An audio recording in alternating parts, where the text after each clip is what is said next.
minimize any background noise or possible feedback. But if when you're ready to ask a question, you can unmute. If you would like to, if you'd like to see a grid view where you can see all the faces on the video, you would go down to the right-hand corner of your screen, and there are 3 dots. And when you click on there, you would then click on Layout, and then there's an option that's called Tiled, and that would show you a grid view. If you have any questions, there's the chat feature, which is up in the upper right-hand corner. It looks like a little bubble. If you click on that chat feature, you can enter in any questions you have. And Miss Evans, the treasurer, she's going to be monitoring the chats and any questions you have. She's had a lot of experience with these virtual meetings lately, and she volunteered to help us out. We also have the private caller, which you might see on the screen, the private caller line. That's the line that allows the public to listen into the meeting today. We have IT is supporting this meeting. So Edris is our Google Meet expert. He's on the line that if you have any technical difficulties, you can chat him, and he's available to help you. We have Raymond, who's managing the phone line for the public. We have Mark Murray, who's recording the meeting, because this meeting is recorded, just like any of our other meetings, and will be uploaded after the meeting has concluded.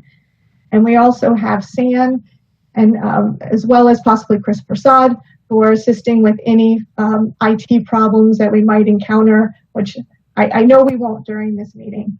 And because this is a different format than what we're used to, we're going to stop after every couple slides, ask whether you have any questions to make sure that you feel comfortable giving your feedback and you have the ability to give your feedback.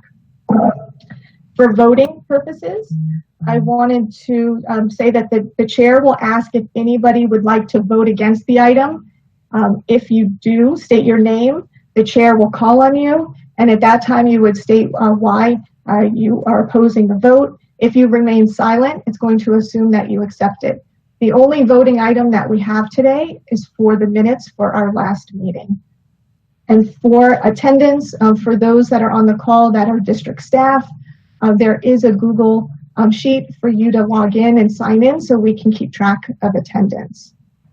So with that, we don't have to go through introductions like we normally do. So I will pass it over to Sherry Brown, the chair, in order to start with public comment. Is there anybody, I'll start with that just real quickly. Is there anybody on the line that has any public comments that they'd like to make? And then for the record, I have not received any communication on the notice. The public received a call-in number to call in, and also an email to email any public comment, and I did not receive any prior to the meeting. So I will pass it over to you, Ms. Brown, to go over the minutes. Good morning, all. Thanks for joining us online.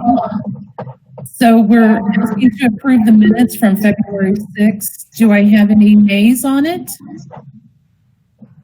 Then the motion passes unanimously, and I'll move it over to Mike and Heather for our presentation.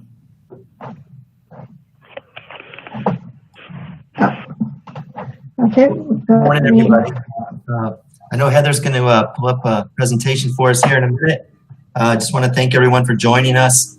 It looks like the budget committee is going to be back in action maybe for a while. We think we've got some challenges heading our way with what's going on with our economy. So I was going to start and just kind of give a general economic update, and then turn it over to Heather, and she's going to get more into the details for us. And of course, as everyone knows, you know, we've had a pretty dramatic situation here with our state shutting down in March. The impact to our sales tax is significant, and I think this committee well knows probably by now that education funding in Florida is heavily dependent on sales tax and local property taxes. The local property taxes are stable at this point, and the upcoming budget year is actually based on home values as of January 1st, this past January 1st.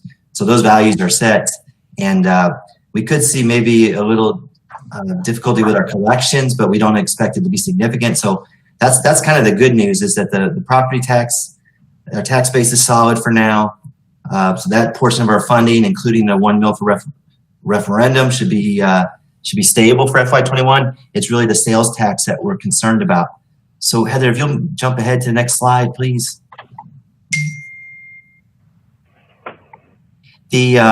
So we did a presentation for the board last month, and we had the April unemployment numbers, and we were really concerned. We were at 14.7% as a country in April, and we had lost 20.5 million jobs. And in May, we just recently got the May jobs report, and we got a little better news. The unemployment actually fell from 14.7 to 13.3%. We gained back 2.5 million jobs, which was a positive indicator. But we're still, unemployment's still very high. It's higher than anything we experienced during the Great Recession. And with the more people unemployed, that also puts additional strain on the state budget. People are applying for unemployment. They may need Medicaid services and other social services that put additional demands on the state budget. So moving forward. Okay, so one of the kind of the unique situation we're in here in Florida is Heather and I are involved with a couple of national organizations and the Council of Great State Schools, and we're comparing notes with our colleagues across the country. And some states are already deep into serious budget cuts based on the state projections. Florida, our leaders have been fairly optimistic, and they haven't rushed to make any budget cuts at this point. The legislature had approved next year's budget on March 19th. There has not been a special session. And now as we get closer to July 1st, when the new fiscal year begins, it appears that it's very likely that the governor will sign that budget. It hasn't actually been delivered to him yet. He's asked the legislature to hold on to it, but he's expected to receive it soon and then use his line item veto authority to trim, $500 million plus from the budget. There was an article out today that mentioned $500 million. He could potentially trim more. He could try to trim up to $1 billion, but that's gonna, he's gonna have to go through and eliminate things that way. With our funding through the FEFP, it doesn't lend itself to a line item veto. It's kind of a take it or leave it situation. If the governor wanted to make cuts to the FEFP, the K-12 education funding formula, he would have to call the legislature back into a special session. So we don't expect to be impacted by the line item veto. The governor and the Senate President, Bill Galvano, are kind of the key architects in this. The Senate was in charge of the budget this year. So there's some pride of ownership there with Senator Galvano. We're going to share some letters from him in a minute. But it seems to be the sentiment of our state leaders that, they've got some reserves they can tap into. They've got a significant amount of CARES Act money that was sent down to the state. And what they're working on is they're looking for flexibility from the federal government to use those CARES dollars to backfill lost state revenue.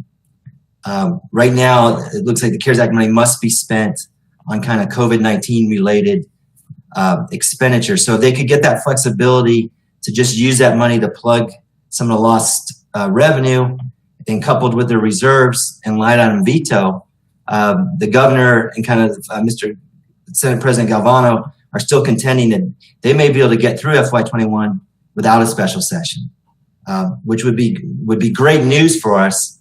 But having lived through the Great Recession and worked at the school district at the time and been doing this for a while, I'm concerned that may not be possible, right? We've seen the impact to our sales tax revenue drop about 25% in the April report. There was an independent financial analysis done by the credit rating agency Moody's. Moody's is well respected. They started doing this after the Great Recession. They do a report every year and they evaluate each state and their capacity to withstand the next recession. And this recession was so unique and so severe and moved so fast, it prompted Moody's to update the report in April. So they went through and did another analysis and they created a couple new scenarios based off of this COVID-19 induced global recession. And they did a baseline scenario, which would have kind of things starting to get back to normal at the beginning of the third quarter of this year. And then they did a more severe stress scenario where they pushed that back and said, okay, maybe we really don't start seeing businesses and travel and stuff start to resume until the end of the third quarter this year. And with those two scenarios, they found that states would basically have to have about 18 to 23% of their budget held in reserve. Now, Florida falls short of that. Heather, if you'll move ahead, I'll just show you the next slide here. The map makes it easy, right? So we've got a color-coded map here, and the states in red are expected to be most susceptible to the impact of a recession. And unfortunately, Florida falls into that category. So the states in red in this map here, what that's telling you is the expectation is that even with the more moderate stress scenario that of the recession, that Florida would experience a budget shortfall in excess of 10% after they tap their reserves. For Florida, it was actually about 13%. Now, that does not take into account the CARES Act money. So the CARES Act money could help. When Moody's did the report, they found that Florida had a rainy day reserve of about 4.4%, and then a total fund balance of basically 10.8% or $3.6 billion. The legislature did put some more money into the reserves this year, and it's reported that reserves could be as high as 4.5 million. They also have over $5 billion in CARES Act money that they would like to apply to this lost revenue. But, you know, it remains to be seen if that would be enough to solve our problems, along with the line on vetoes. And also, is it really wise for the state to tap all the reserves, you know, in the first year of this recession? This recession could, you know, we've experienced these before. Usually the recovery is not an immediate bounce back. And the other thing to consider is that the state, what's been very nice, what's helped all school districts across the state is when we, you know, had to close our school campuses in March, the state indicated, look, this year's budget was pretty well set for the school year we just finished. And they encourage school districts to retain their full-time staff and avoid, you know, laying people off in April. So we've kept our bus drivers on, and really all our full-time employees were paid throughout the whole school year. Doing that for the state is going to cost money, you know, because the revenue projections that the budget was based on, they're absolutely losing money, you know, in March, April, May, June. So there's going to be some level of reserves that'll be necessary just to finish up the year behind us. And then they're going to have to, you know, also deal with next school year, which is our FY21. So let's go ahead and move ahead. Heather, please. I think we've got, so anyway, again, kind of the unique position we're in is that a lot of economic indicators would predict that we're going to experience a significant, probably education budget cut in our state at some point in the future. And we don't really know for sure when that may happen. We really don't know the duration of this recession and the severity of it, and what this recovery is going to look like. There's been a few little positive indicators here and there with car sales picked back up recently. But anyway, there's still a lot of uncertainty. And the concern is that if we do nothing and we just kind of hope the state can cover this and keep us whole, we run the risk of maybe getting into the mid-school year. And we saw this twice in 2008, where the legislature had to convene mid-school year and reduce our budget. And those mid-year budget reductions are even more traumatic than a budget reduction that you know is coming in advance of a school year, where you can kind of make some moves and start implementing some cost-saving measures. So we want to be we want to do everything we can to position the district to be able to get through this and withstand a potential impact. And so what we've done is on March 23rd, the superintendent went ahead and put a freeze on all hiring and spending. And there is a waiver process for some of the essential things we have to do. But that's allowing us to save money, and Heather's going to talk more about that later. We're going to have to continue to kind of watch this state budget process and see how that may impact us. I wanted to share just, Heather, if you'll jump ahead. We've been paying very keen attention to the letters that have been issued by Senator Bill Galvano. And again, he's kind of one of the key architects of the state budget this year. And these letters kind of just reiterate what I mentioned earlier. He's issued a couple of letters that got a lot of attention because people are trying to get any type of reading of the tea leaves here. And they're kind of similar, where he says, look, we think with our reserves and the stimulus money, we may be able to get through this without the need for a special session. And Heather, you can keep moving. I think I've kind of covered this. This was the most recent letter, May 26th. Still would not commit to any special session, and kind of that same report. It left a little more wiggle room, though, at the end of it, saying, look, we've got the April data and sales tax reports information. On June 25th, the state leaders will get the May sales tax report. And, that may prompt action if they're really concerned at that point. But so far, again, they're kind of indicating that they think they can get through this FY21 budget without a special session. And there's some speculation that maybe this is being put off until we get past the November election. I don't know if that's true, but that's one of the other variables that I've heard discussed frequently in relation to the budget. So just kind of going back to the justification for our concern is we know how the state budget is built. We know its dependence on sales tax. State sales tax is 77.3% of the state's general revenue, which supports education. I thought it was interesting, Heather added a breakdown here. Tourists typically pay about 13% of the sales tax or general revenue across the state. Businesses at about 23.5%, households at 63%. So that tourism number, it's actually, it's 13% significant, but we're not completely based on that.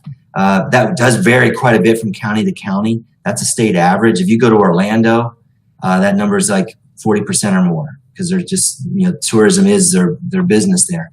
Palm Beach would be well above the state average, as well as the rest of South Florida and the Keys. Okay, I think we can jump ahead, Heather. So general revenue, when we look at the state budget, you'll hear, got a $90+ billion budget. And there's different funds and trust funds and components. The piece we really zero on is the general revenue, because that's what supports education.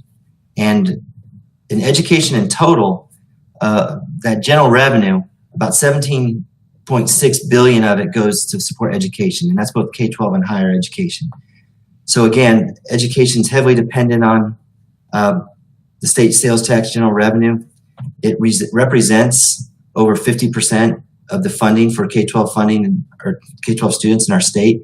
And when we see these numbers coming in each month with the, reductions, the April report, was down, I think over $800 million.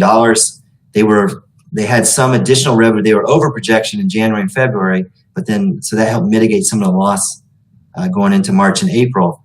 But again, we expect to see further decline for May, June, and then, hopefully things will start picking back up. Heather, I think we can jump ahead here. Okay, so let me just set the table for Ms. Knust here, and I hope I'm giving a coherent presentation. Again, so here we are. We've got a state budget that's been approved at this point. We would love to keep that budget, right? It looks pretty good. We were not confident that's going to be realistic, so we've developed 4 additional budget scenarios. We have fine-tuned these since the board's workshop last month. We now have the benefit of our external financial advisor, this company PFM, which is Public Financial Management. They're a national company. They're held in high regard. They're also utilized by the Palm Beach County with Ms. Brown. And the county is actually nice enough to share a report that PFM put together for them, where they use their own state economist, a gentleman by the name of Hank Fishkind, who's been in Florida for a long time and is held in high regard. And they did their own kind of forecast of what they expect to happen to Florida's revenues. So we've utilized that to fine tune our scenarios number 2 and 3. And I'll let Heather explain that in more detail. Then we've got some more dire forecasts where we looked at what we went through during the Great Recession and said, if we had that type of similar event, which could easily happen, if this recession if the duration goes on, we could have some pretty serious budget shortfalls. So with that, I would like to turn it over to our talented budget director, Ms. Heather Knust, and let her explain this in more detail. All right, thank you. So we do have 5 budget scenarios. These scenarios have been refined since, like Mr. Burke said, since the last budget workshop that we had for the board. The green scenario we already went over. That's the scenario that if the state budget is signed by the FEFP budget is signed by the governor, that's what our funding increase would look like. So we'd have an adjustment or additional revenue of $65 million, an increase of, including the stimulus funds, we'd have a per student increase of 5.4%. The yellow scenario is if we were to revert back to FY19 funding and per student funding. And once you add in, that would be a reduction of $28 million because of the increased enrollment. But once we offset the federal stimulus funds that we are slated to receive, we'd be close to a break even. We'd be at less than a 1% decrease in per student funding, a little less than $50 per student. So here we refined our scenarios 3 and 4. So we based our scenarios 3 and 4 based on the projections from PFM.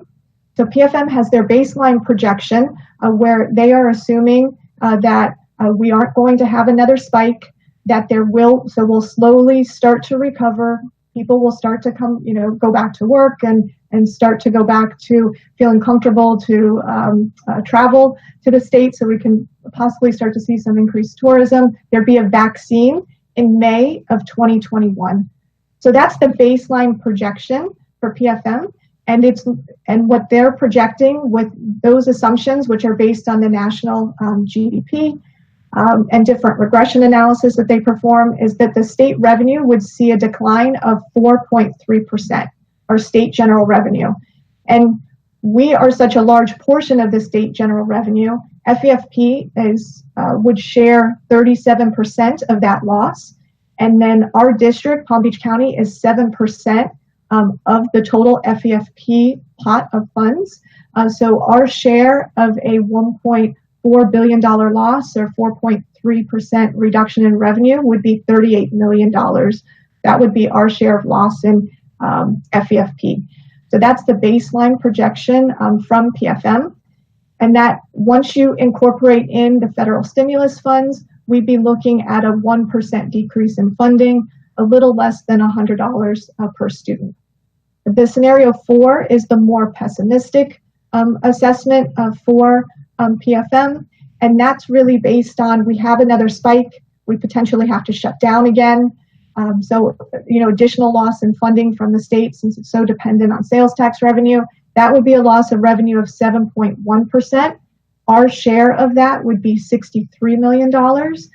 So taking that into consideration with the federal stimulus funds, we'd be looking at a loss of a little over, or almost $225 per student, or 2.75% in per student funding.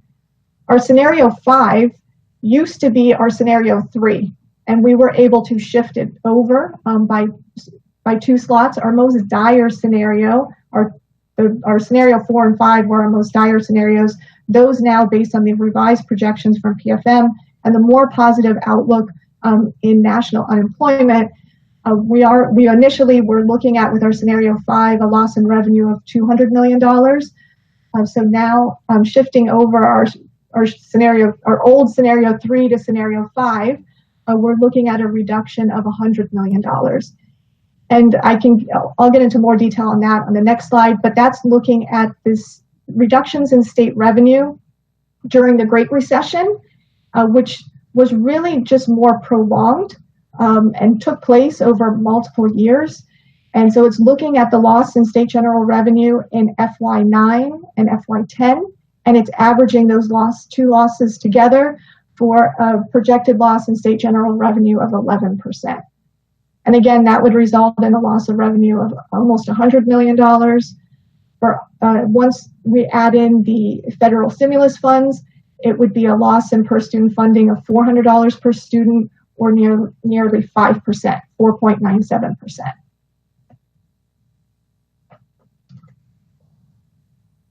And so this chart just shows you the GDP, and the blue line is the state general revenue. The red line is the state sales tax. You can see that they really do track very closely together. That's because sales tax is such a large percentage of state general revenue. The green is the real GDP, and the purple number is the green is the national GDP, and the purple is the Florida unemployment rate. And so you can see that the Great Recession, was very prolonged, took place over multiple years, and it was more gradual buildup compared to the impact of this pandemic, which was immediate and felt. Our unemployment exceeded that of what it was by the end of the Great Recession. Our unemployment already exceeds that in a 2-month, 3-month period. This is just another way to look at the same information, and it's going back to the Great Recession. You can see the drop in state general revenue, ranging from 300 million up to 4 billion.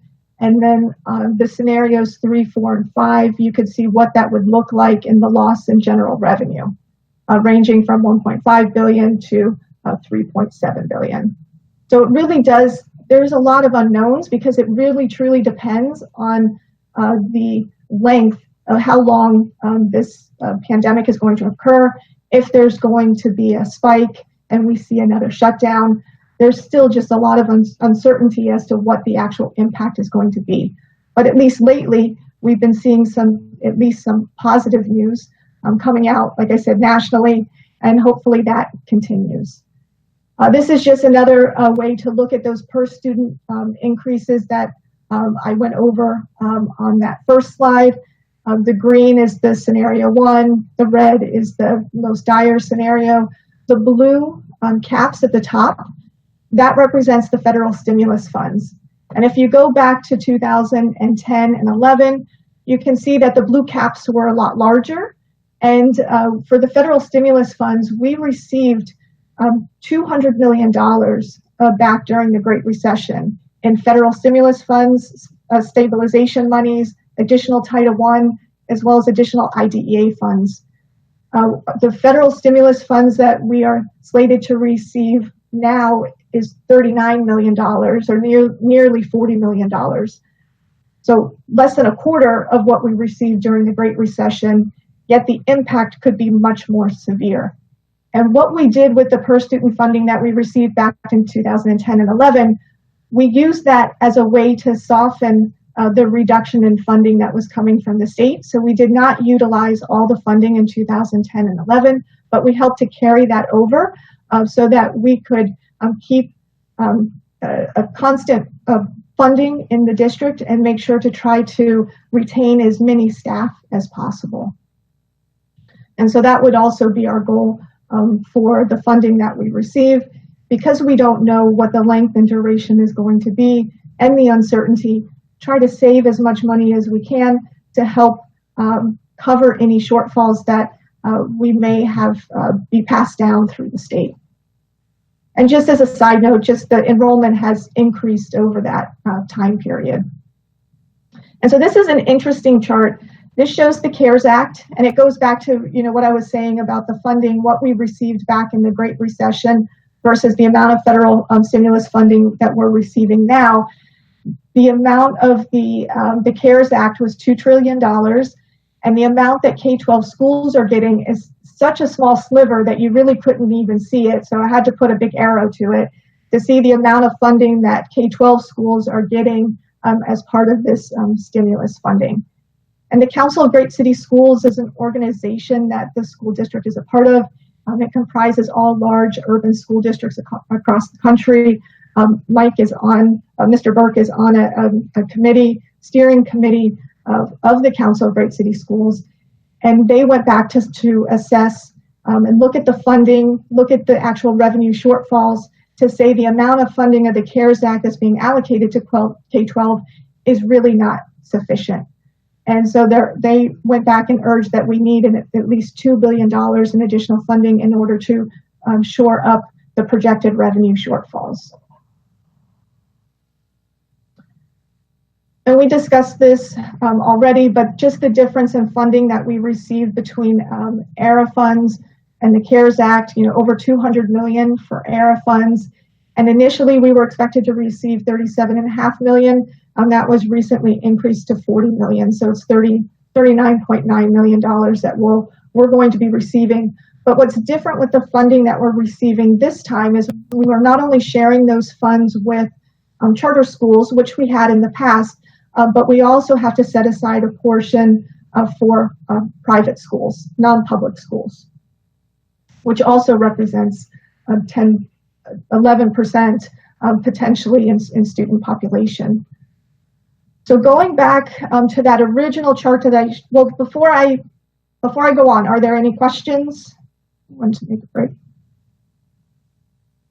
No. Okay, so I'll continue. So going back to the original color-coded chart that I started with, and I went through what the impact, what would the revenue loss be for our district. So starting with scenario 1, $65 million increase, going up to scenario 5 of a $98 million loss in revenue. That increase in revenue and the shortfalls would be offset by the federal stimulus funds that we're slated to receive of $39.9 million. We then have to account for our increase in charter school pass-through, because the charter schools, they're going to also share. If our funding is cut, they'll share a portion of that cut. Looking at the scenario 1, we are expecting charter schools, the number of the students enrolling in charter schools to increase. So that's why we're going to see additional funds being allocated to charter schools, as well as the students that they already have. In addition to charter schools, there's also McKay students. And I used to not break this out in the past, but for presentation purposes, it's important to know that the FEFP dollars that we get from the state include McKay students, which are scholarships for special education students. So if they qualify, they can use that funding to go to a private school. McKay also allows them to go to any public school within any district as well. But the McKay adjustment reflects any special education students that are using those funds that are part of the school district of Palm Beach County, that fall in our district boundaries, that are using those funds for private school. And it remains, the reason why that's not so significant is the enrollment remains pretty consistent. Where there is more uncertainty is the Family Empowerment Scholarship. The legislature, as you may recall from our last meeting, part of the legislative session included increasing the amount of scholarships for the Family Empowerment Scholarship Program. And with that potential increase in the number of scholarship awards, we could see in Palm Beach County an increase of potentially 1,000 students opting in for this Family Empowerment Scholarship. And that would result in a significant reduction that we have to back out of that total revenue. And then here's the adjustment that I was talking about with the federal stimulus. So the federal stimulus needs to be shared with charter schools as well as with private schools. So the $39 million actually is going to be closer to $30 million is the amount that we would have for our school district. Then we need to look at the state mandates. So the governor, both the House and the Senate have approved the FEFP budget, but the governor has not signed that FEFP budget yet. So if he does sign the budget does include that teacher compensation program that we talked about, increasing the minimum teacher salary to $47,500, or as close as we could with the funding that we get. There's another bill that hasn't been signed yet that also includes an increase in the FRS rate of 1.5%. So we have to take into consideration, since it does look likely that those are going to be signed by the governor, that we will see an increase. Because of that increase of the FRS rate of 1.5%, that will have an impact of $15.5 million for our district. So all else being the same, if we receive the exact same funding, we'd already be in a shortfall because of the increase in the FRS rates. We also have to take into consideration the increase in that teacher compensation program, because it does appear that it is going to be signed by the governor. So taking all those into consideration, with the green scenario, we started with $100 million potentially, $65 million of that being an increase in FEFP. That then turns into $30 million. And then looking at the scenario 2, the best of the worst case scenarios, the yellow scenario is a loss of $54 million, up to the most severe or most pessimistic, the red view scenario is $111 million loss is what we're looking at. So before I continue, any questions? So we did have our first board workshop back in in December 2019. We had board priorities that were established at that time.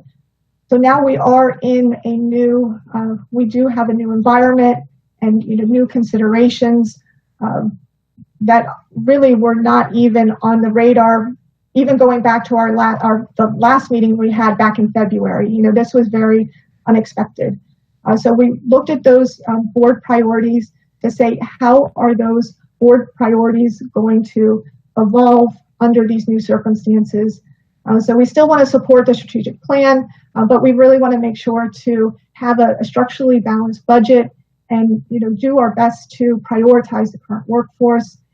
In these types of situations with such a decline, a potential decline in revenue, many times the state and federal government will offer flexibilities of how we utilize our federal funds and even our state funds to help us mitigate those losses.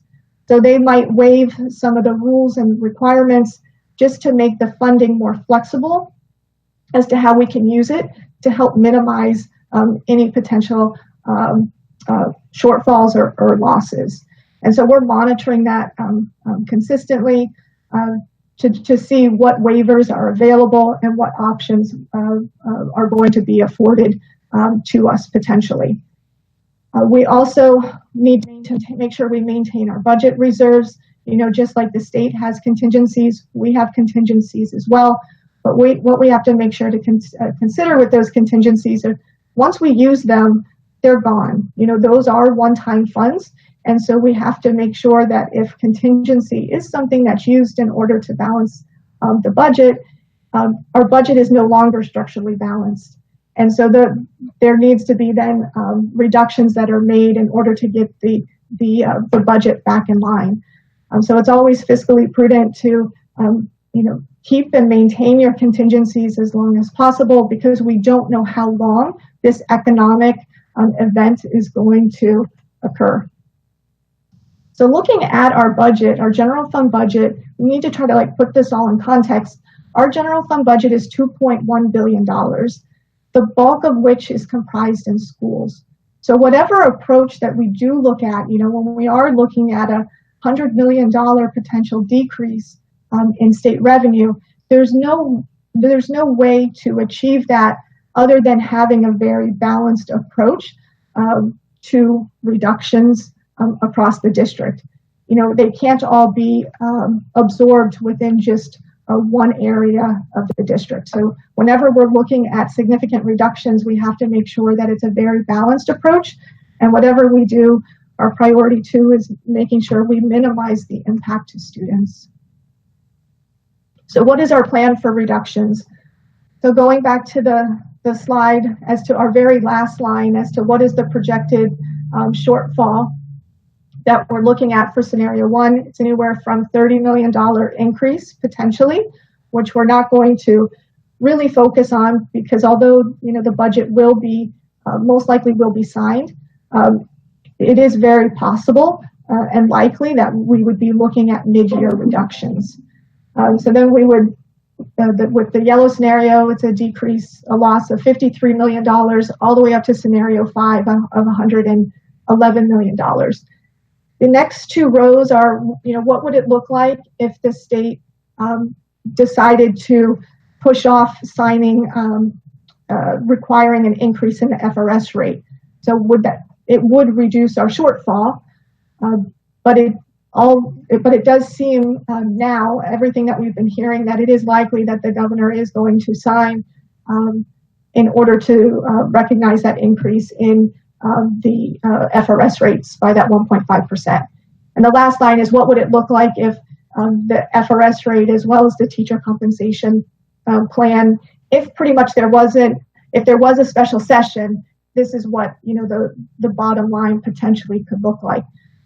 But like I said, there hasn't been any guidance from the state to say that there is going to be a special session prior to when we have to adopt our budget. So we have to go by, it seems like what is going to happen is that the governor is going to sign what was approved by the House and the Senate. So then we have to go through and say, well, what are the potential scenarios? We wanted to tier what potential reductions would look like. And these are not, we've only have a proposal right now for tier 1 reductions, but we broke these reductions into 4 tiers in order to see what would a balanced approach look like. Although what we are proposing, we are only looking at moving forward with tier 1. Tier 2 through 4 would be brought back to the Budget Advisory Committee once we've had more time to vet, review, and really assess what the true reduction is. So within each of these tiers, we have savings that are identified. And each of the, we wouldn't move on to the next tier until their savings that were generated from the first tier were no longer sufficient. So as of right now, there is no cut in the state budget for next year, although it does appear very likely, based on the information coming out with the decrease in sales tax revenue, that we could potentially have a state holdback mid-year.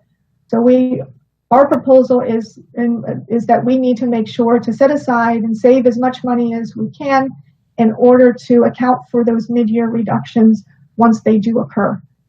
So our proposal for the tier 1 reductions is implementing the hiring and spending freeze, which we have already done. That was implemented March 23rd.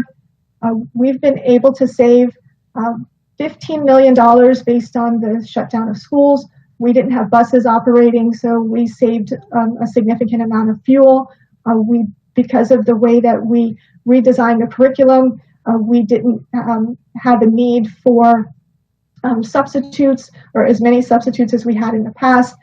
So we were able to generate significant amount of savings. Whatever we're saving is going to be used and set aside in a reserve for next year in order to offset any state funding budget reductions. We are also continuing a hiring freeze. We've been in a hiring freeze since March 23rd, and we'll continue both the hiring and spending freeze with some exceptions that I'll talk about into FY21.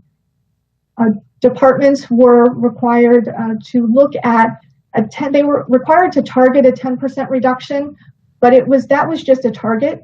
It wasn't a line item across the board reduction that they were expected to do by each department, because there are some departments that can do more, some that can do less. And there also within the departments, there's certain things that can't be cut. For example, like dual enrollment that we pay for at the state college. Those are items that do fall within departments, but are items that we really can't cut. And we also wanted to be strategic and minimize any impacts that we have to the students. And a lot of what the departments do does have a direct impact to the students. So although we targeted 10%, the departments were able to achieve savings of 8%. And then we have the tier 2 reductions, which these are not recommended at this time. And if the savings that are generated, the $34 million that are saving from the tier 1 reductions are not sufficient, at that time we would come back to both the committee as well as the board to reassess and review what our recommendations would be. But giving ideas and looking at a balanced approach, in tier 2, we could make some very minor changes to the class size, and still most schools would still comply with class size. The number of positions that would be lost could easily be absorbed with normal attrition, so no one would actually lose a job. And so that would generate savings of $10 million. Moving on to tier 3, that's, when we're getting into more, looking at more of that orange type scenario as a loss of revenue. We again go back to departments, look for more reductions, as well as starting to look at school support staff and how we could realign school support staff. And then moving into tier 4, that's where we would get into more school support staff, as well as increasing class size more significantly. But getting into tier 4, increasing class size by 2 students, we would not comply with class size. Most schools would not comply with class size. So without a waiver from the state, that's, that it's difficult to say that that would be an option. So looking at the estimated savings, we already talked about $15 million so far is our estimate of what we're going to save in FY20. We're still monitoring that closely and expect that to go up as well. So whatever savings we do generate in FY20 will be carried over into FY21 as a offset in a specific reserve to offset any state funding reductions. The FY21 spending freeze includes $2 million holdback in supplies for schools, non-salary supplies for schools. And we have that based on a tiered approach. So it's based on free and reduced lunch percentage. So we wouldn't be taking the same amount from all, and some schools we would not be taking any. So any schools with greater than 95% free and reduced lunch would see no holdback in their supplies. Those between 50% and 95% would see a 25% reduction, and any less than 50% would see a 50% reduction. And this would just be a holdback. This would be a holdback until mid-year to see what state reductions we had. If there were no mid-year reductions in FEFP, we would be able to reallocate those funds back to the schools.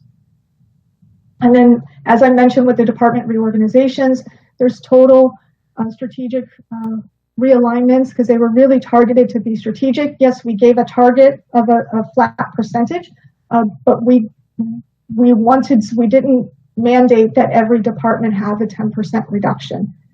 So we focused vacant positions, looking at grants, looking at travel, looking at how we could shift our funds and resources to other funding sources. So that was our priority. So looking at, there have been some changes since this was last prepared and presented. So the number of positions across all funds, because this is representing general fund and this capital maintenance transfer, and there's is 211 positions approximately. The majority of those are vacant, so 163 of those are vacant positions. We have 7 retirees. And so of those positions, those that are excess or teachers and non-reappointed, the only ones that are non-reappointed, there's a total of 9. And there's 1 probationary employee as well. So the majority of the reductions were really targeted to vacant positions in the district, vacant positions and those that will be vacant that are currently filled with people that are going to retire. So this is a breakdown by division of those amounts. And like I said, there's been changes since I prepared this, but it's a total of 211 between general fund and capital maintenance transfer. So I wanted to stop there and see if there are any questions. Hi, it's Karen. I just had a quick question, and this may not be relevant at this point, but on the increased class size, my only question is how do you do that when you're going to have to be social distancing for COVID?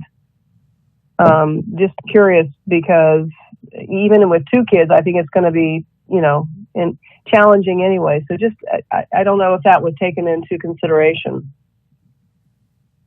It was taken into consideration, and why it's not included in as a tier 1 recommendation. And we are still working through, and I know the reopening task force is going to be presenting at the board workshop later today, I believe, and we'll be presenting a final plan July 15th. But the increase in class size, the ones that we're proposing in the tier 2, potentially proposing, but we would bring it back to the budget advisory committee and the board prior to actually making that our tier 2 recommendation. Because by then we would have more information as to what the social distancing requirements are, what the actual reduction is. And so that's why we don't have enough information now to really finalize what our actual tier 2 would be, actual tier 3 and actual tier 4 reductions were. These are proposals based on information that we have now, trying to really minimize the impact to schools, students, and the current workforce. I don't know if Mr. Burke, if you want to. Yeah, I think it's an excellent question. It really is a good segue to another whole conversation about, we've been focused here this morning talking about, we think we're going to lose revenue, what budget cuts we may have to make. And then the other whole piece of this is what additional costs are we going to have to clean our schools and be prepared to reopen. The class size gets really tricky because we're looking at different scenarios where we could have students, back in the classroom in a traditional manner, and they may have to be spaced out. And there may be another group of students where the parents have opted to keep their students home and want to continue with distance learning, or maybe a combination thereof. So that's where the class size gets tricky. We may have to look at how we use our workforce and either have teachers specialize in the classroom instruction and free up other teachers to handle the online workload, or potentially maybe having teachers doing both with the camera in their classroom for the kids that are sitting at home. So this return to school task force has a big job in front of them to really try to lay that out. We recently put a survey out to our parents to kind of get some feedback, not to make those decisions for us, but just to get an idea of what our customers are looking for, to see how many families are ready to bring their kids back with a certain level of safety precautions versus those that want to continue in some type of online format. So we're sorting through that. We got a lot of work to do this summer to get ready for the reopening of schools. And you just touched on a very critical piece of it, right? Though, because the teachers is the biggest line item in our budget. And how we use our workforce to meet these changing needs is going to be critical. And there could be some interplay between the class size where students are physically on premise and spaced out versus how many students are at home. And we may have to kind of juggle between those two ratios to make things work within the budget.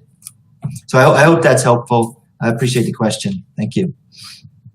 Yeah, that was very helpful. I mean, I know we have to take that into consideration, and I was just curious as to, because that is an equation that we're going to have to think about. From what I'm hearing from most parents, they want their kids to go back to school because the virtual didn't really work well for a lot of reasons, nothing against the teachers or any of that. And so just trying to make sure we answer that question.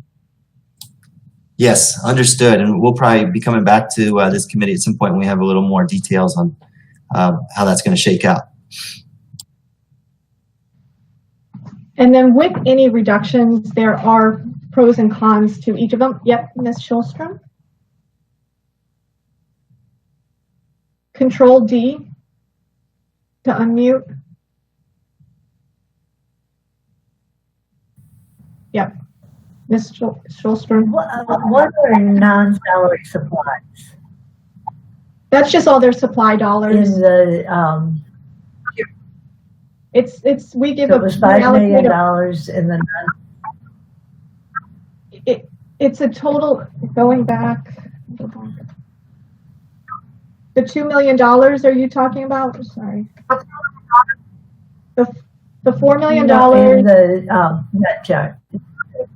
Department reorganization, non-salary supplies. Oh, so that's what we did is we targeted $5 million.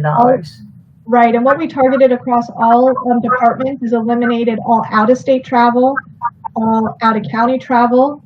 There are certain departments that they looked at different software that they were using, to, those that they were not getting a return on, eliminated some software programs, looked at consultants.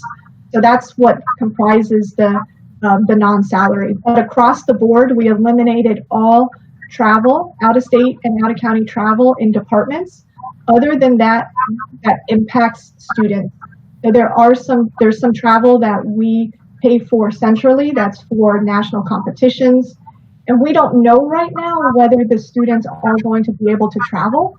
It seems like it's somewhat unlikely, but that hasn't been decided yet. So that is not included in the non-salary portion. The only travel that was eliminated is impacting departments directly, not schools. Does that answer? Thank you. And so with all reductions, there are pros and cons to each of them.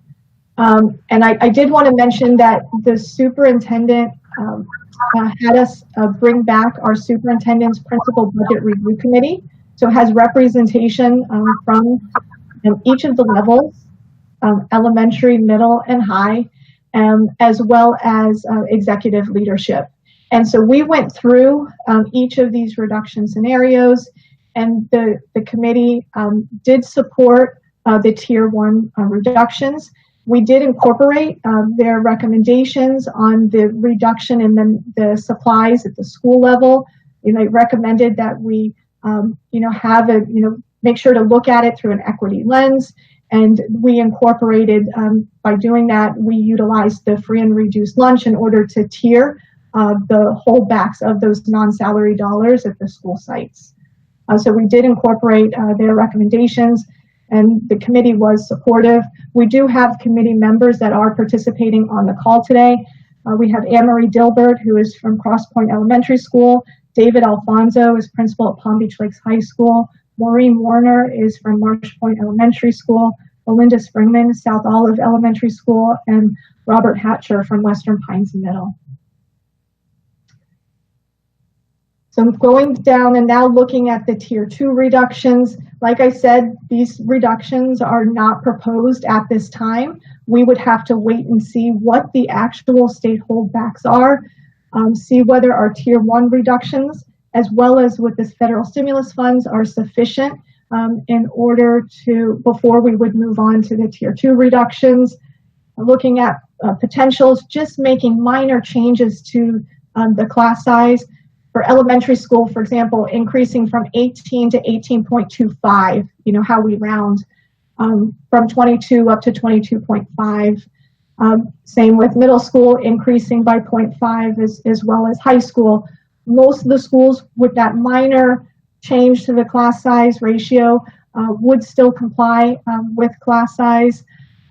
The number of positions, 144 positions, we lose a certain amount of teachers every year just through normal attrition, retirements, whatnot. So that would be easily absorbed without impacting staff. Moving on to the tier 3 reductions, we would then, we're getting to the point where, we need more than $40 million. It's not, what we generated so far is not sufficient. We would go back to the departments, because like I said, we always want to minimize the impact to the school sites. But by going back to the departments, it would be eliminating all remaining vacant positions, looking at those things that we pay for centrally for the students, the student travel that I mentioned that still remained, as well as looking at additional reduction in supplies. This would have an impact to schools, eliminating all vacant positions within the transportation department, that would have impacts, potentially, that could potentially have an impact. So that's why at this point, we're not recommending tier 3 reductions. We're not at that point of knowing what the actual state holdback is going to be. We'd also move on to looking at school support staff, and looking at eliminating extra duty days. So that's additional pay that's allocated to certain positions at the district for working additional days. So we would eliminate working those additional days. And then for the schools, we look at the smaller schools, the overhead at small schools. We look and see what positions within those small schools where they could be shared at 2 sites. So potentially like looking at data processors or, other types of positions where the workload is somewhat based on enrollment. But, no actual, we're not making any proposals right now. The proposal for Tier 3 is not recommended at this time, and it would be something that we would bring back with what exact positions we would be considering. So moving on to Tier 4, if we get to the point where we're going to have to look at $100 million reduction, we would have to make more substantial changes to class size, which has other implications as well. Increasing class size by 2 would mean that most schools would not comply with class size mandates from the state. So it's something that would be subject to waivers provided by the state to relieve us from that mandate in order for that to be a possibility.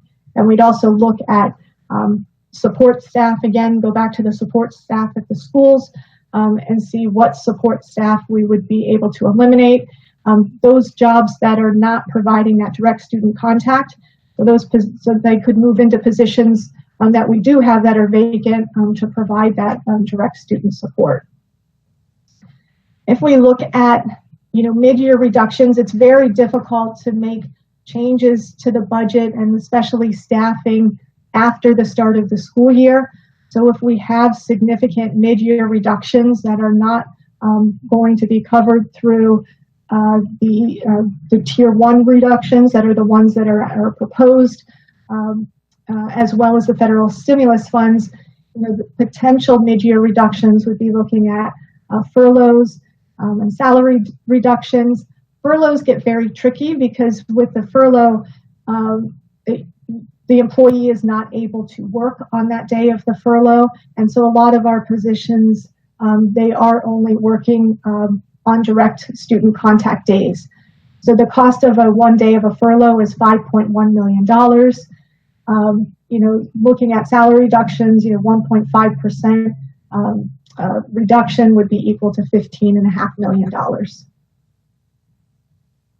And this is something, going back to what Ms. Marcus brought up is, what additional costs are we going to have related to COVID? So we know that a priority is, trying to move towards one-to-one devices.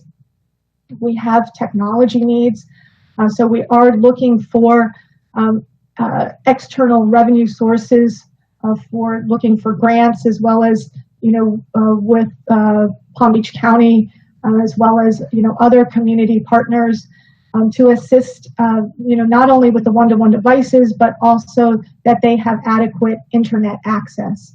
And I know something that the county is working on as part of the funding that they received from the CARES Act. We are looking at enhanced cleaning and, what is enhanced cleaning going to entail? We know we're going to be buying, a lot more cleaning supplies, a lot more soap and hand sanitizer. And then we also, looking at what the PP&E requirements that we're going to have in the district. And so these will continue to refine what the needs are and what the costs are going to be as part of the reopening task force. And there's not just the additional, monetary costs from COVID, but there's also the emotional cost of it as well. So making sure that we meet those social and emotional needs of the students when they return, dealing with most likely having intermittent school closures, making sure that we have a plan for how to address that. And we don't know the uncertainty around enrollment and what FY21 enrollment is going to look like, because there are some parents that are going to feel more comfortable keeping their student at home, making sure we provide options for them that they can still participate as part of their school, even if they potentially select that as an option. And then that whole expansion that I mentioned of the Family Empowerment Scholarship, and whether that expansion is going to be signed by the governor and what that potential impact would be. I talked about the contingency and the fund balance. So I wanted to give you a breakdown of the fund balance and what it looks like. So looking at each of the bars, this is a historical look of our fund balance. And that savings estimate that I talked about with the hiring and spending freeze, our fund balance is going to increase in FY20. And it's going to increase by the amount of that, savings that we generate due to the closure. So that savings is up top here in the teal number. And so that will be set aside in a reserve in FY21 to cover any state holdbacks and funding reductions in FY21. The purple portion is the unassigned. That's the board contingency. So there's a board policy that the board is required to maintain 3%. So that's the purple portion of the chart at $65 million. The green part of fund balance is the assigned. So the assigned portion are things that are set aside for a specific purpose. So those are like our purchase orders, our after-school dollars that carry over from year to year that the schools retain to benefit that after-school program. That red portion is restricted, and those are things that are restricted by mainly by the state through state mandates. So that's our adult ed funds, our workforce funds. They can only be used for adult ed. All the categoricals that we talk about, so advanced placement funds, supplemental academic instruction funds, and so when the state gives us certain funds, we have to make sure that we're using them for a specific purpose, mental health and safe schools. So if there's any remaining dollars at the end of the year, those funds have to be carried over and used for that specific purpose. We can't just use them to cover any shortfall that we have. And that last little piece there is non-spendable, and that means it's already been spent. It's our inventory. So fuel is a good example. So we've already bought the fuel. It's sitting in inventory. We've already paid for it, but it hasn't actually been expensed and used yet. So that's what that non-spendable piece of it is. And I talked about the board contingency. So it's board policy 2.55 requires a contingency reserve of 3%. The board contingency is often called a rainy day fund. And I think I even said this with the board. I think we can all agree that this is a rainy day. But the only problem is that once we use those funds, they're one-time funds, and we have to have a plan to pay them back and put them back into the contingency. So with the uncertainty of knowing like what the duration is going to be and how long this is going to last, if these funds are used in year one, like Mr. Burke was saying for the state, if they use up all their contingency funds now, what are they going to use next year if this continues? So we have to be very strategic in how we utilize those funds because once they're used, they are gone. And we could possibly have other types of emergencies because hurricane season has already started and is expected to be a very busy one. So we have to make sure that we have funds set aside to address, any other potential emergencies that may occur. So any questions before I go on? Okay, so in addition to the general fund, there has also been an impact to other funds as well. So I know that you've been hearing what a great job our food service department has been doing in continuing to feed the students. Even while the schools were shut down, they've been operating the community feeding program. But with that, they haven't been able to serve all the students they had served in the past. And we continue to pay, all the employees. And so the revenue that we were generating from the meals served, since we were serving less meals and they weren't serving, a la carte meals, the ones that the students purchase, we are projected to have a loss in that special revenue in the food service program between $8 and $10 million. Hopefully, we can refine that. It will be a little bit less, but that food service program is expected to have a loss. This is not unique to Palm Beach County. This is something that's happening nationally. So we are applying for and looking for additional funding opportunities to help offset the additional costs of the food service program. But, that's something that we even need to consider too when we're looking at, different type of instructional models for next year.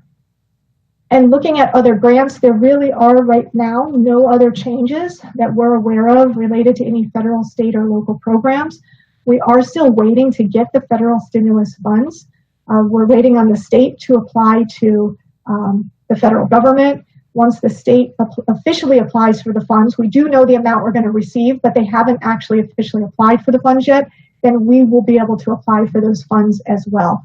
So even though we know the amount, we are still going to have to apply for the funds, and we're waiting to see what those requirements are, and we are hopeful that they will make them as flexible as possible and align them somewhat with equivalent to the federal stimulus funds, the federal stabilization funds that we received back during the Great Recession.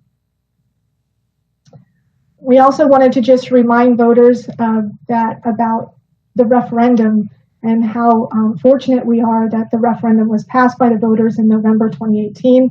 It is expected to generate $212 million in FY21. And, looking at what the costs are, what is being covered with the referendum. So the teacher supplements, elementary art, music, and PE teachers, so over 1,000 positions being funded through this referendum. And the referendum now makes up 10% of our district budget and is based on property taxes. So that's where it's different than the state general revenue is based primarily on sales tax. Our millage referendum is based on property values. And it does appear that property values are going to at least stay steady with a slight projected increase in FY21. And we are, since that is already set because the property values are set based on the values in January, we don't anticipate any declines in FY21. There could be, slower collections in terms, that would be the impact that we would see related to the referendum. We have had a history of over collections, so we might not see as much in terms of over collections. But at least for FY21, we do expect the millage to have a slight increase in funding, and that will help to cover the additional costs associated with the referendum initiatives. We can't say that there's not going to be a change in FY22, but at least for FY21, we can say we expect it to at least see a slight increase. In addition to the 1 mil referendum, we have the local government infrastructure sales surtax. That is based on sales tax. And so the original forecast was 1.4 billion. Looking at what the projected shortfall would be, because we do have to forecast out because the sales tax program is over a 10-year period in total. So even though there is expected to be a dip now, it's going to come back to what is the expected amount of time it's going to take for the economy to recover. So looking and continuing at 90% until expiration would be a little bit less than what was projected at 32 million. Continuing at 60% would be $27.6 million. But if we were to just, because initially if we were to look at it and continue based on what our over collections were, because we were in a better position than our original forecast, because we were collecting more on our sales tax than we originally projected. So looking at even the 90%, we have enough time to potentially come back to and realize what our original forecast was. And so I know Ms. Evans is on the line and she monitors this on a weekly basis.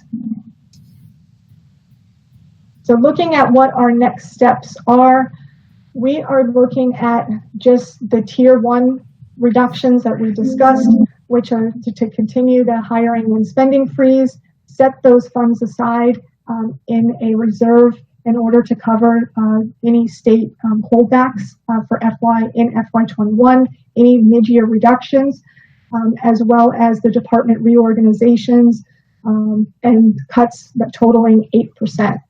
And any savings that are generated, like I said, will be set aside in a reserve for state funding reductions. And then at our next meeting, we'll be presenting, Ms. Evans will be presenting the capital budget. And so we do have a budget workshop this afternoon. and we need to plan when our next meeting will be. So we have the option of June 24th, which is next Wednesday, or the following Monday or Tuesday, which is, double check what those dates are. I believe it was or Monday the 29th or Tuesday on June 30th. Yeah, Mr. Burke. Yes, I just want to reiterate what's being recommended today. As Heather said, we have a budget workshop later today. I know we've got principals on the meeting here today, and there's some people are a little anxious about, they've seen different tiers, and I want to eliminate any confusion. So what we're really recommending right now, and this would be it, and we'll go into the rest of our budget process, is the department reductions. We've identified about 8% in savings. That's about $18 million. That does impact over 160 positions. Of those positions, 48 currently have employees in them. Most of them were vacant. We've got 48 people that were in those positions. 7 of them were planned retirements. We're able to transfer some into other jobs. We are accessing a number that are in unions, and they will be placed in jobs. There's some, we've got, anyway, this, I know we got some board questions for this afternoon about this. The board is very concerned about, okay, what's happening to these people? So we've provided a lot of information that the board will get this afternoon. But basically, we're able to place everyone. There's a small group of about 11 employees that we are not sure how we're going to place them yet. And so the superintendent is going to recommend this afternoon that those folks that we go ahead and keep them, go ahead and reappoint them with and keep them in what we call a reassignment pool, and then work to place them as jobs open up. And they would keep doing their current job until that happens. But we're a large district with 23,000 employees. We are in a hiring freeze. We're going to have to ease up on that hiring freeze in select areas with certain teaching jobs and bus drivers and custodians and some essential areas where we feel like we need to keep hiring. But there will be attrition. There will be other retirements. There may be people that will not be able to return back to work. They may take leave for COVID-19 related reasons. So I say all this just to let you know that, well, we're making these department cuts. We feel like we can manage it and still take care of our workforce. The reason we're doing all this is, if we follow our recommendation here, so we'd pull about 18 million out of our departments on the school sites. The only thing we're asking the schools to give up at this point is they get typically about $6 million a year in kind of basic supply allocations. And we are recommending we pull back about 2 million of that, or a third, and hold that money in reserve and see what plays out here with the state budget. If the state never cuts the budget, we'll give that $2 million back to the schools for second semester. But if we do experience a cut, we feel like that's some place where we could save a little money.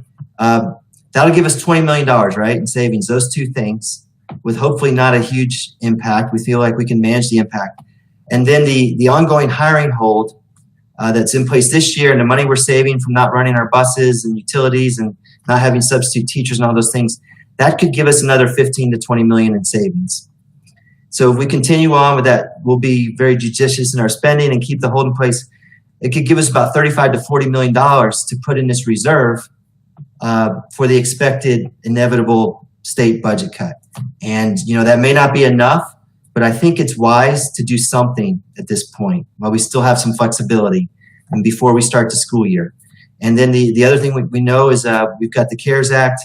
Hopefully that'll cover our costs. We know there's going to be some additional costs with retooling and working in this environment, and we're nailing that down. That's going to be in the next few weeks ahead. So again, I feel like the recommendations are justified. It's a little unusual position in that we're asking the school board and this committee to go ahead and kind of sign off on these reductions, not knowing exactly what the state's going to do. And when you are seeing articles in the paper that may lend you, gives the possibility that there may not ever be a state cut. But you know what? I hope they're right. I hope there is no state cut. This 35 or 40 million we'll keep in reserve, and if the state doesn't cut our budget, you know what? Then we'll be in good shape going into next year, and we can use those funds to put things back and make sure and use the money to get the best return on investment at that point. So I know it's a lot we've kind of dropped on you here today, but it's just it's challenging times we're in, and we feel like this is a prudent, kind of smart measure to go ahead and start putting money aside to the extent we can without disrupting operations to a large degree. And with that, I think we're ready for any questions.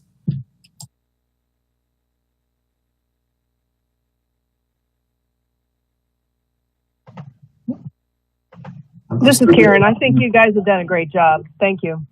Oh, thank you very much. And this is Sherry. I was going to say the same thing. I mean, you really, until we know for sure, and we're taking estimates of what's going to happen in the economy, that you really have to kind of go forward with these kind of savings until we see what the state's actually going to do, what the economy's going to do over the next 6 months. So I'd just like to thank you for what you've done to prepare all of this and to think ahead. That's it. Well, Okay. thank you. All right. Dr. Gunlock, did you have anything?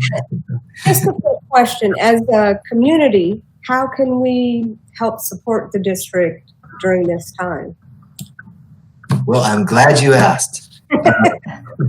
Ms. Canoes touched on the stimulus money, and what we're seeing in the CARES Act is a fraction of what we received from the ARA Act. And remember, the ARA Act was the American Recovery and Reinvestment Act under President Obama's administration, and that was designed to it did quite a bit more proportionally for K-12 schools. The CARES Act that you saw was just a small sliver. The council, so we've got $13.5 billion nationwide for K-12 schools through the CARES Act.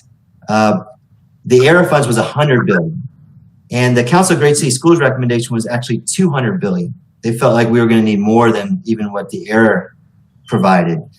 So there was the HEROES Act that's been approved by the House of Representatives, and the Senate's yet to take that up. It's got a long way to go. There's a lot of pushback from the Senate. They don't seem eager. You probably may see some of the articles about, that the Senate has said things like, we don't want to be bailing out states because they've made poor choices in the past. And you've got some states around the country that have issues with their pension funds. And that's not really what we're recommending. We're just looking for the stabilization funds to help backfill the expected lost revenue so districts across the country aren't forced to make difficult cuts at a time when the kids are going to come back to us with probably more needs than ever. The social emotional needs, the loss of, there's been a slide. We talk about the summer slide. Now you've got to worry about the COVID-19 slide. And we found in our own district, there is a true digital divide. We've got about 15% of our families that do not have internet in their homes. So we're really concerned that some of our students that are at risk are, even more at risk now.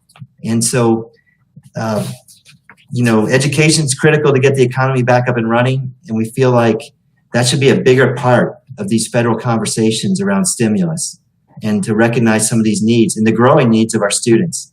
Not to mention, even if we have to, we now have to be prepared to pivot back and forth between, even if we get the classrooms, open with our kids back in there, if there's another outbreak, we may have to switch back to full digital again. So we're going to need to buy devices. We need to solve this internet challenge for all our families.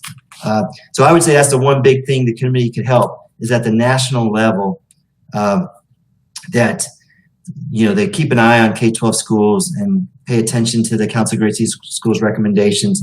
And then at the state level, as the governor makes his line item vetoes or they have to call a special session, we need to remind everyone how important schools are, and what important role we have in the economy.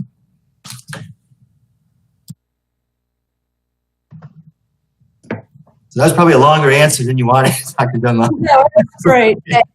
So what I'm hearing is like write to our congressmen and senators, write to the state folks, Yes. maybe organizations. Our school board, Ms. Marcia Andrews is heavily involved with the Council of Great Sea Schools, and she brought back a resolution to our school board that they supported and approved unanimously. So there's that resolution we could share with the committee members, and it does a nice job of laying out the issue and the justification. And my last question about educating the community about this. Can we use your PowerPoints and things like that? Oh, absolutely. Sure. This is all public documents. Okay, thanks.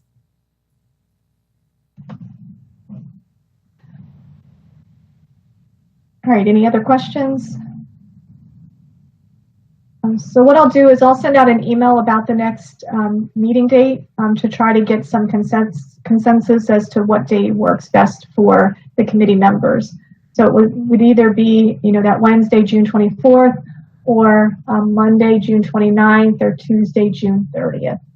So I'll send out an email to see what works best for the committee. And I want to thank you all for attending our first virtual meeting. I think we'll have one more virtual meeting before we possibly have to come back for in-person meetings. I'm glad there were no technical issues, and we were able to assist those that had them. Thank you for IT and everybody who helped out with the meeting today. So with that, I guess the meeting is adjourned. Thank you very much. Thank you. Yes, thank you all. Appreciate your time today. Thank you.